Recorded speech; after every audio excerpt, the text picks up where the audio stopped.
everyone. Welcome to Ripples. Thank you for coming. Yesterday, I had a very special text from Pamela. I'm just trying to pull it up. Here it is. I'm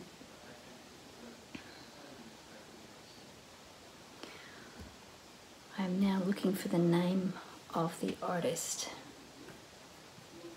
Oh, sorry.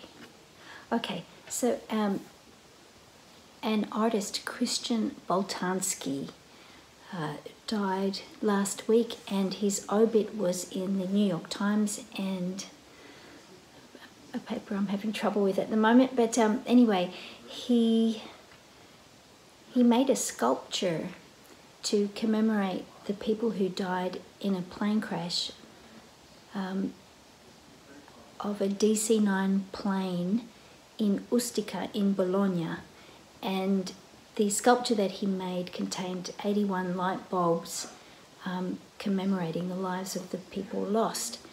And the reason that it prompted Pamela to send me notice was that there's a quote of his in the Times, and it says, "At the beginning of the life of an artist," he told the Times in 1988, "there is often trauma, and for me, the trauma was hearing always that everything was very dangerous." Well, I thought that was quite interesting, and I was having a long chat with my son, well, as long as they get when they're 17, which is not that long, but really comparatively long, about whether or not the life of an artist needs to be tough in order for it to be, truly meaningful, because it's a popular belief. You can't produce art or music or poetry or anything unless your heart is adversely affected. Well, that's probably another story, but it got me thinking about the way that toddlers and young children are being raised right now in the midst of a pandemic, where they're being told that they can't go into school without a mask. At least in New York State, they can't, and they must put stuff on their hands and not touch anything, and not go too close to this and not go too close to that. And I have been very concerned that this current influx of children that are under the age of 8 during the pandemic are learning that the world is a very scary place, even if it's not the intention of the parents to raise them that way. And so I thought it might be great to put a ripple out for the children in order to relax them and perhaps to question this notion. It's a fat chance until they're over 8 years old, but maybe to plant the seeds. I'm serious, Mary, because when they're under 8 years old, they really haven't separated enough to generate their own independent thinking. So the points that I would use would be kidney 1, which is the most grounding and the most earth-connecting point, perhaps, that there is, and triple heater 18, which is called the spasm vessel, which treats fright. It treats the idea that no matter where you look, there is material to generate rebellious chi internally, just by being in the world. And triple heater 18 relaxes the Shen and allows an adaptation to the outside world, a relaxation into the outside world. Of course, the notion that it's the outside world is completely fabricated. So the ripple that we'd be putting into the world for the children who are under 8 years of age, and then for anybody, of course, would be one of understanding, going back to before they detached from the breast, so going back to maybe the first year or two, back to the time when they didn't know that they were separated from anything, and to reignite that natural feeling. Okay, so thanks for being here. Let's get to work. And thanks, Pamela, for the ripple idea. And everyone's welcome to send them.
Thanks for being here, everyone. Thanks, Pamela. See you tomorrow. Bye, everyone.